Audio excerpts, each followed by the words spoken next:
The breaking point, the stellar accords, false promise. The galaxy had known peace for 37 years. 12 species, bound together by the stellar accord, had created what they called the perfect harmony.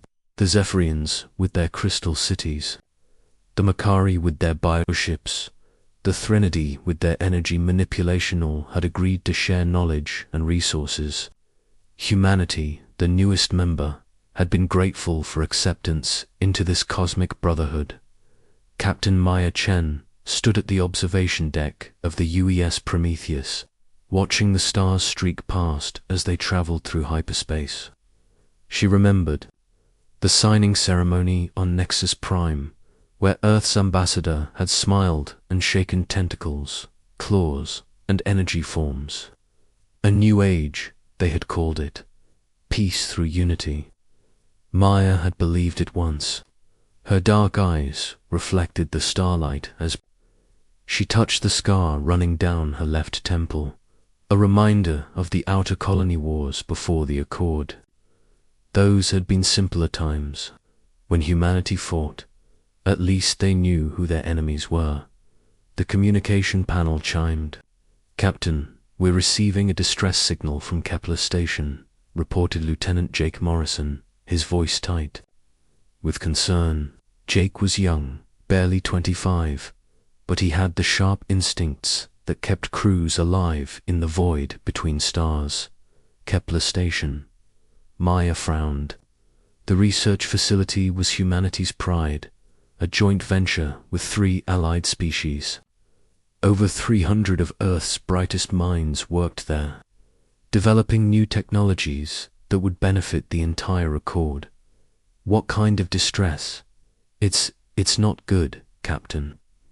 The signal cut out mid-transmission, but what we got was— Jake hesitated. Multiple hull breaches, life support failing, and something about weapons fire. Maya's blood ran cold. Weapons fire at a research station. The Accord had strict laws about military actions near civilian facilities. Set course for Kepler Station. Maximum speed. And Jake, send a priority message to Earth Command.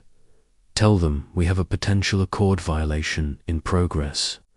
The discovery that changed everything. Kepler Station hung in space like a broken toy. What had once been a gleaming symbol of interspecies cooperation now drifted as a twisted wreck. Entire sections had been blown away, leaving skeletal frameworks exposed to the vacuum. Emergency lights flickered weakly, creating an eerie strobe effect against the debris field. Maya led the boarding party herself, her magnetic boots clanking against the damaged hull as they entered through an emergency airlock. The artificial gravity still functioned in some sections, but the air was thick with smoke and the metallic taste of blood. "Jesus Christ," whispered Dr. Marcus Webb, the expedition's science officer. He was a thin man with graying hair who would spend his career studying alien cultures. Now he stared in horror at what those cultures had done.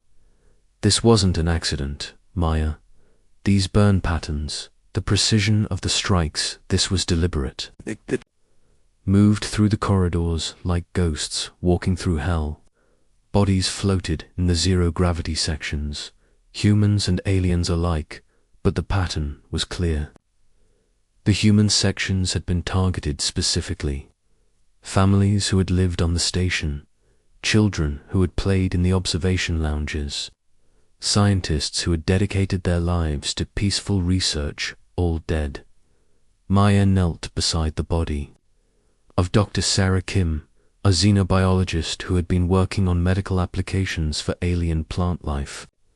Sarah had been Maya's friend, someone who believed deeply in the Accord's mission. Now she lay crumpled against a bulkhead, her research notes scattered and burned around her. "Captain," Jake's voice crackled through the cum. "I'm reading energy. Signatures consistent with Zephyrian pulse weapons, Makari bioacids, and Threnody disruptors. This wasn't one species, Maya. This was coordinated. The words hit Maya like a physical blow. 3 species, 3 supposed allies, had worked together to murder everyone on Kepler Station. But why? What had the researchers discovered that was worth breaking 37 years of peace? Dr. Webb's voice echoed from the main laboratory. Maya, you need to see this. She found him standing before a massive holographic display. Its blue light casting shadows across his horrified face. The display showed research data, files that should have been shared with all Accord members according to treaty. But these files told a different story. They were working on something called Project Prometheus, Webb explained, his voice shaking. A new form of faster-than-light travel, something that could revolutionize space exploration. But look at these communication logs. Maya read the messages, her jaw tightening with each line. The alien species had been demanding the research be turned over to them exclusively. When the human scientists refused, citing Accord laws about shared discoveries, the threats had begun.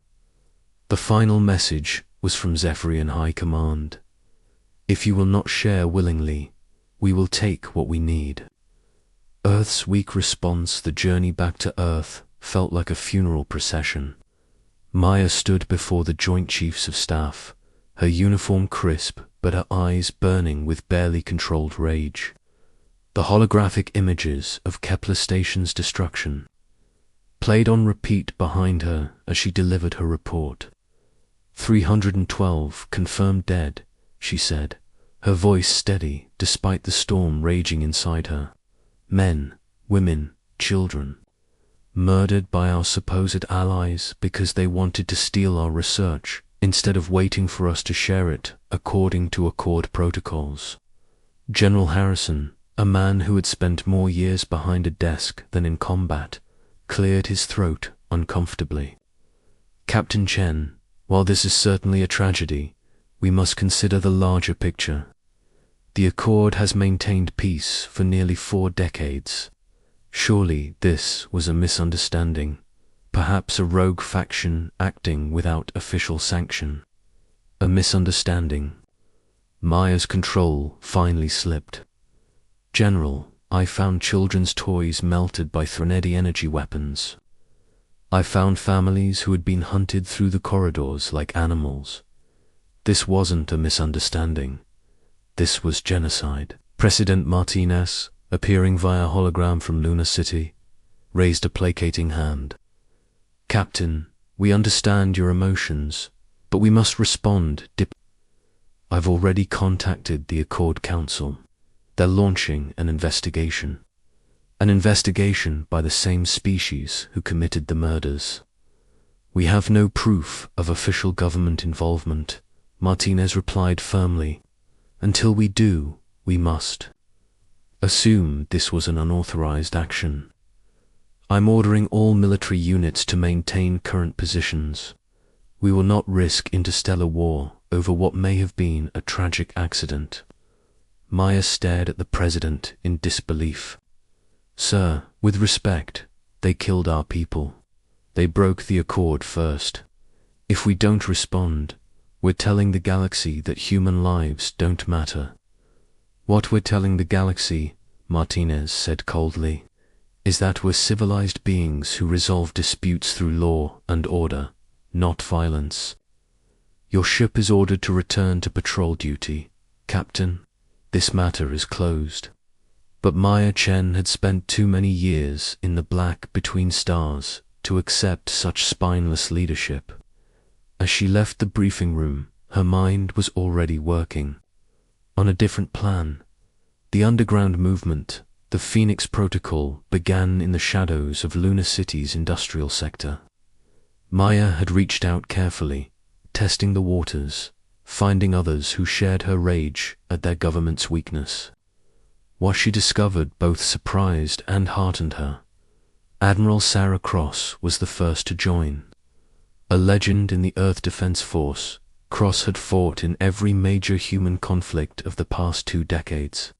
Her weathered face and steel-gray hair spoke of battles won through determination and sacrifice. She had been forced into early retirement for aggressive tendencies, code for refusing to bow to alien demands. "I've been waiting for someone like you, Maya," Cross said, as they met in an abandoned warehouse on Luna's dark side. "Someone who remembers that sometimes peace can only be maintained through strength." Lieutenant Jake Morrison had followed Maya. Without question, his loyalty absolute. Dr. Marcus Webb had joined reluctantly, his scientific mind torn between horror at what he had witnessed and his lifelong belief in peaceful cooperation. But the images from Kepler Station had changed him, hardened something deep inside that could never be softened again. The group grew slowly. Retired military officers who had been disgusted by their government's response, scientists who had lost, colleagues on Kepler Station, engineers who understood that humanity's survival might depend on technologies their leaders were too weak to use. They called themselves the Phoenix Protocol because they intended to rise from the ashes of humanity's burned innocence. "The Accord species think we're weak," Admiral Cross explained during one of their clandestine meetings. "They see us as junior partners, grateful for their acceptance." Kepler Station was a test. They wanted to see how we'd respond to direct aggression. Maya nodded grimly. "And we failed that test completely." The president's diplomatic response was exactly what they expected. "They're probably already planning their next move." Dr. Webb looked up from his datapad, his face pale. "I've been analyzing intelligence reports from our border systems. There's been increased military activity near human colonies, ships that don't match any known civilian configurations. They're positioning for a larger strike," Cross concluded. "Kepler Station was just the beginning. They're going to hit us hard, probably blame it on pirates or rebels, and our own government will probably apologize to them for being in the way." The room fell silent as the implications sank in. Humanity's first contact with alien civilizations had been celebrated as the dawn of a new age. But that dawn was turning into a nightmare, and their own leaders were too blind to see it. "What do we do?" Jake asked quietly. Maya looked round the room at the faces of people who had given everything for humanity's future. Her voice was firm when she spoke. "We prepare for war, real war. Not the diplomatic games our politicians want to play, but the kind of war that decides whether our species lives or dies." "That's treason," Webb whispered.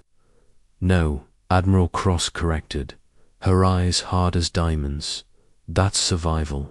The point of no return." The second attack came 3 weeks later. Tau Ceti colony, home to 50,000 humans, went silent during what should have been routine morning transmissions. By the time Maya's ship reached the system, there was nothing left but radioactive debris and the energy signatures of the same weapons that had destroyed Kepler Station. Maya floated in the observation deck, staring out at the glowing particles that had once been homes, schools, and dreams. Jake stood beside her, his young face aged by what they had witnessed. "The government's response?" Maya asked without turning around. "Same as before. Diplomatic protests, calls for investigation. The president is giving a speech tomorrow about the importance of maintaining peaceful relations." Jake's voice was bitter. "They're calling it another unfortunate incident." Maya closed her eyes and made her choice. When she opened them again, she was no longer the loyal officer who had once believed in the chain of command. She was something harder, something forged in the vacuum between stars and tempered by the ashes of human innocence. "Send the activation codes to all Phoenix Protocol cells," she ordered. It's time to show the galaxy who we really are. The transformation of humanity began that night. In hidden shipyards throughout the solar system, vessels that had been officially decommissioned began powering up their reactors. Weapons that had been declared obsolete by the Accord treaties were loaded onto ships crewed by men and women who had been written off as relics of humanity's violent past. Maya stood on the bridge of her new command ship, a vessel that officially didn't exist. The US Retribution was larger than anything in Earth's official fleet, armed with weapons that violated every treaty humanity had ever signed. It had been built in secret over 5 years by people who had seen this day coming. Admiral Cross. "Sends her regards," Jake reported. "Phoenix fleet is ready for deployment. 87 ships, 15,000 personnel, all volunteers." Maya nodded, feeling the weight of command settle on her shoulders. In a few hours, she would give orders that would either save humanity or damn it forever. There was no middle ground left. "Set course for the Zephyrian home system," she commanded. "It's time to collect some debts." The galaxy had grown comfortable with humanity's weakness. They had mistaken restraint for cowardice, diplomacy for submission. They had forgotten the lessons of Earth's bloody history, the reason why humans had fought their way out of a single star system to stand among the stars. But Maya Chen remembered, and she was about to remind them all. The reckoning, the phantom. Fleet emerges. The Zephyrian home system of Crystallis had never known war. For over 1,000 years, the crystal beings had lived in perfect harmony with their environment, their cities growing like living things from the surface of their world. Their fleet patrols were ceremonial, more about showing off their beautiful ships than defending against any real threat. Commander Veltar of the Zephyrian Defense Force was sipping crystallized energy from his command throne when his sensors officer began making sounds of distress. In Zephyrian culture, such emotional displays were considered primitive, but the readings on his screens defied all understanding. "Commander, we're detecting massive gravitational distortions at the system's edge," the officer reported, his crystal form flickering with anxiety. "Multiple ships dropping out of hyperspace. The energy signatures are ... human. Veltar's crystalline features hardened. Humans were weak, cowardly creatures who had accepted their place as junior partners in the Accord. They might send a single ship to file a diplomatic complaint about the recent incidents at their colonies, but certainly nothing that would cause such sensor readings." "How many ships?" he asked, expecting to hear of perhaps a small delegation. The officer's form went completely transparent with shock. 87, Commander, and they're all armed." On the bridge of the US Retribution, Maya Chen stood like a statue carved from living stone. The holographic display before her showed the Zephyrian home fleet scrambling to respond to their arrival. 12 beautiful crystal ships, works of art that had never been designed for actual combat, moving to intercept a force they couldn't possibly comprehend. Admiral Cross confirms Phoenix Group Beta is in position at the Mokari system, Jake reported.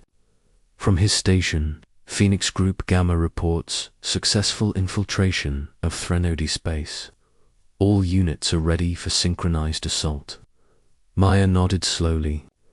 The Phoenix Protocol had spent months preparing for this moment, using humanity's greatest advantage, the fact that every species in the galaxy consistently underestimated them, while Earth's official government had been filing diplomatic protests. Maya's forces had been moving through space like ghosts, positioning themselves for a strike that would reshape the balance of power forever. "Open a channel to the Zephyrian Defense Force," Maya commanded. The main screen flickered to life. showing Commander Veltar on his crystal throne, surrounded by the alien beauty of his flagship's bridge. His translator converted his harmonic tones into cold, arrogant words. Human vessel, you are in violation of Crystallis system sovereignty. State your business or be destroyed. Maya stepped forward, her human face a mask of controlled fury. Commander Veltar, my name is Captain Maya Chen of the Earth Defense Force. I'm here about Kepler Station. Veltar's form shifted slightly, the only sign that he recognized the name. Kepler Station suffered an unfortunate accident. That matter has been resolved through proper diplomatic channels. 312 murders is not an accident, Maya replied, her voice cutting through space like a blade. Your people, along with the Mokari and Threnody, coordinated an attack on a civilian research facility. You slaughtered families, Commander, children. The Zephyrian's harmonic laughter was like breaking glass. Children, you breed like insects. Human, what are a few larvae to creatures like you? Besides, your own government accepted our explanation. The matter is closed. Maya felt something dark and terrible unfurl in her chest.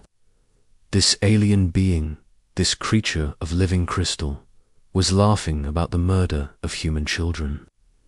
And he expected her to simply accept it because humanity's weak. Leaders had chosen diplomacy over justice. You're right about one thing, Maya said quietly.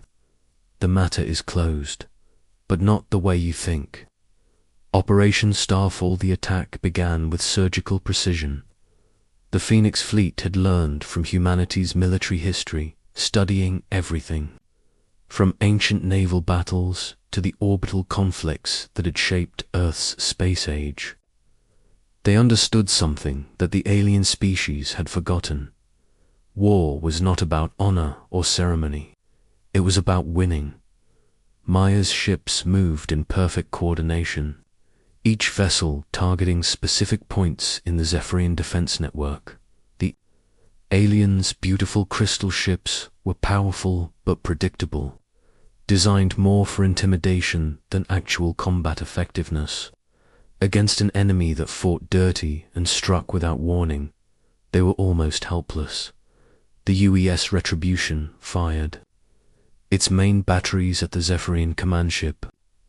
The weapons were based on human technology that had been officially decommissioned under the Accord treaties. But Maya's engineers had made improvements. Lots of improvements. The beams struck Veltar's flagship with devastating effect. The crystal hull, so beautiful and pristine, cracked and shattered like ice under a hammer. Atmosphere vented into space as the alien crew scrambled to understand what was happening. This wasn't how civilized species conducted warfare. Direct hit on their command vessel, Jake reported, his voice tight with satisfaction. Their fleet. Coordination is breaking down. Maya watched as the Zephyrian ships began to scatter, their elegant formations dissolving into chaos. These beings had grown soft during their centuries of peace, forgetting the harsh realities that had shaped harder species. They had never faced an enemy that fought to win rather than to prove a point. Signal from Admiral Cross, Jake continued. Phoenix Group Beta reports successful strikes against Mokari Butto stations. Phoenix Group Gamma has eliminated energy platforms. All primary targets are secured. The plan was working perfectly, while the galaxy's attention was focused on the spectacular battle above Crystallis. Human forces were systematically dismantling the military infrastructure of all three species that had attacked human colonies. It was a coordinated assault across multiple star systems, something that should have been impossible for humanity's limited fleet capabilities. Commander Veltar's image flickered back onto the main screen, his crystal form now cracked and bleeding luminous fluid. His flagship was dying around him, but his arrogance remained intact. "This is madness," he transmitted. "You cannot attack sovereign worlds. The Accord will never allow this." Maya smiled, and it was not a pleasant expression. "The Accord died with the first human child you murdered, Commander. What you're seeing now is something much older, something your people should have studied more carefully before you decided. To test our resolve," she gestured to Jake, who activated another display. The screen filled with tactical readouts from across the galaxy, showing the scope of Operation Starfall, Zephyrian mining stations going dark, Mokari bioproduction facilities burning, Threntity energy collection arrays exploding in beautiful, deadly flowers of light. "We've been planning this for months," Maya continued, "while your species were congratulating themselves on how easily they had intimidated humanity. We were studying your weaknesses, learning your patrol routes, identifying your critical infrastructure. Did you really think we would remain helpless forever?" The personal mission Maya's true target wasn't the random Zephyrian facilities scattered throughout their space. Her personal mission lay deeper in the system, on a heavily fortified station that officially didn't exist. Intelligence gathered by Phoenix Protocol agents had revealed that High Coordinator Zethanel, the Zephyrian leader who had personally ordered the Kepler Station massacre, was hiding there. The UES Retribution broke away from the main battle, leaving the rest of Phoenix Fleet to finish off the scattered Zephyrian forces. Maya's ship dove through the inner system, dodging automated defense platforms and crystal interceptors that rose to meet them like angry wasps. "Maya, this is insane," Dr. Webb protested from his science station. "That fortress has enough firepower to destroy a dozen ships our size. We should wait for reinforcements." "We've waited long enough," Maya replied coldly. She had spent weeks studying every piece of intelligence about Zethanel, learning about the alien who had looked at human families and seen nothing more than obstacles to be removed. That monster personally authorized the murder of 300 innocent people. "I'm not leaving this system until he's dead." The fortress was a thing of alien beauty, a massive crystal structure that grew from a large asteroid like a flower of living light. It was also one of the most heavily defended positions in Zephyrian space, bristling with weapons that could turn attacking ships into vapor. But Maya had advantages that the defenders couldn't anticipate. Her ship was smaller than a traditional battlecruiser, built for speed and precision rather than raw firepower, and her crew had been chosen for their willingness to take risks that no sane military force would attempt. "Jake, remember the Titan Canyon maneuver from the War Games?" Jake grinned, his young face lighting up with dangerous excitement. "The one that got us court-martialed for reckless endangerment. That's the one. Execute it now." The Retribution dove toward the fortress at maximum acceleration, using the asteroid's own gravity well to build impossible speed. The Zephyrian defenders opened fire, filling space with enough energy to melt a small moon. But Maya's ship danced between the beams like a leaf in a hurricane dot. At the last possible second, Jake fired the ship's retro-thrusters at full power, flipping their trajectory and sending them skimming along the fortress's surface at a range so close that the defensive weapons couldn't track them. It was the kind of maneuver that required perfect timing and absolute trust in your crew's abilities. Maya's boarding party cut through the crystal hull like surgeons, using molecular disruptors to create an entry point that wouldn't trigger the station's self-destruct systems. They moved through corridors that sparkled with alien beauty, past chambers filled with crystalline artwork that represented centuries of Zephyrian culture. Maya didn't care about the art. She cared about finding the monster who had signed the death warrant for 300 human souls. Face to face with evil High Coordinator Zethanel waited in his private chamber, a vast space filled with crystal formations that sang with harmonic frequencies. He was larger than most Zephyrians.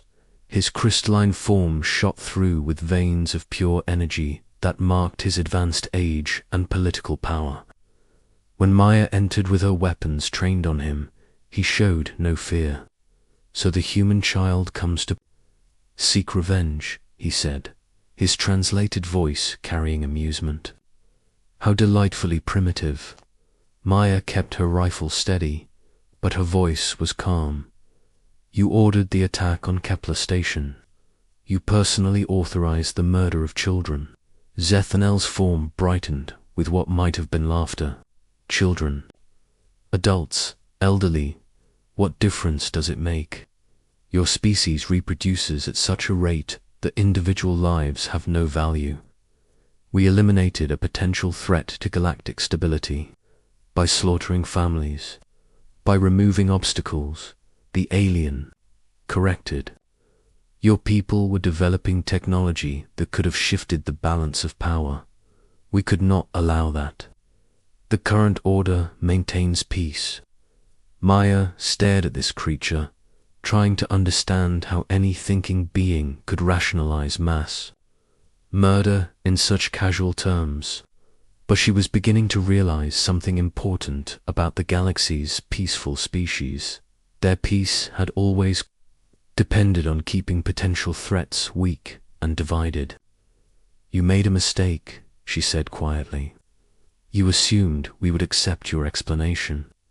Roll over and show our belly like beaten dogs." Zethanel's energy patterns shifted, becoming more complex. "Your government did exactly that. Your leaders accepted our version of events and ordered their military to stand down. You are here without authorization, human, a rogue element that will be disavowed. Maybe, but I'm not here representing my government." Maya took a step closer, her weapon never wavering.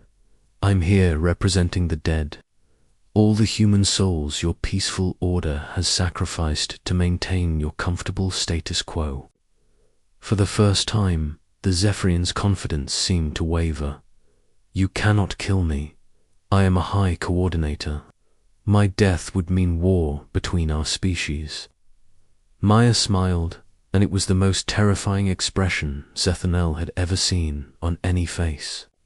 "Human or alien, High Coordinator, the war already started. You started it when you murdered our people. We're just finishing it."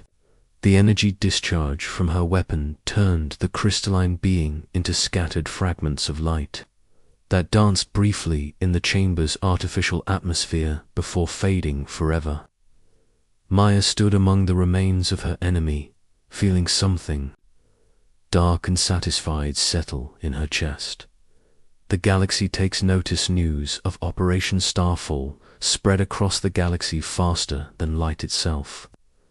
The coordinated human strikes had crippled 3 major species in a single day, demonstrating military capabilities that no one had suspected humanity possessed. More importantly, it had shown that humans were willing to use those capabilities when pushed too far. On the Nexus Prime Council station, representatives from all 12 Accord species gathered in emergency session. The Great Chamber, once filled with the harmony of interspecies cooperation, now buzzed with fear and confusion. The Vorthan delegate, a floating mass of sentient gas, spoke first. "The humans have committed acts of unprovoked aggression against 3 member species. This cannot be tolerated, unprovoked." The response came from humanity's official representative, Ambassador Patricia Wells.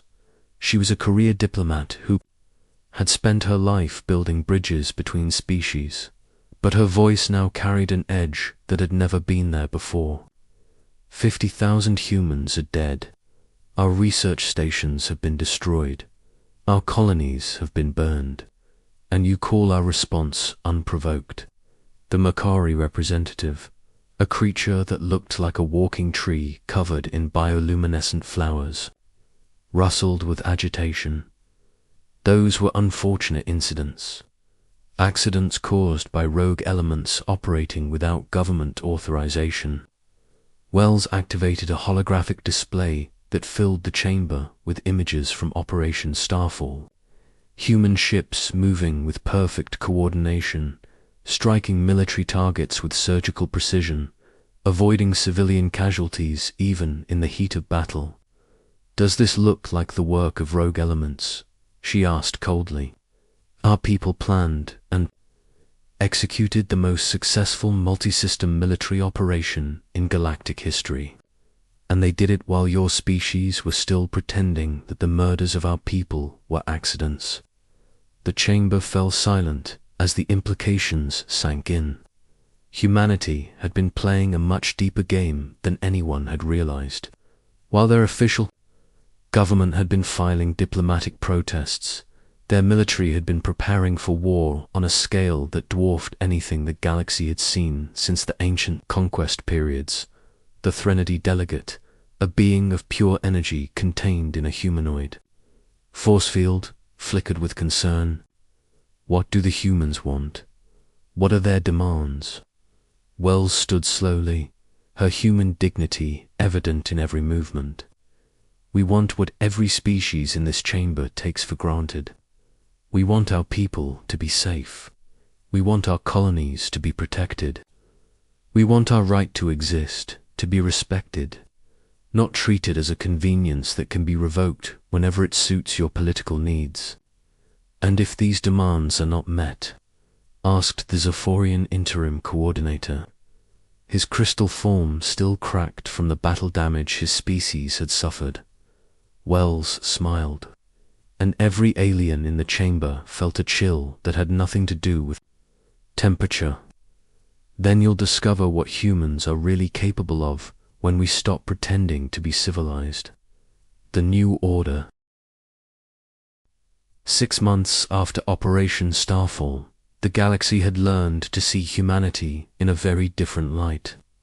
The species that had once been considered junior partners in galactic civilization were now recognized as one of the most dangerous military powers in known space.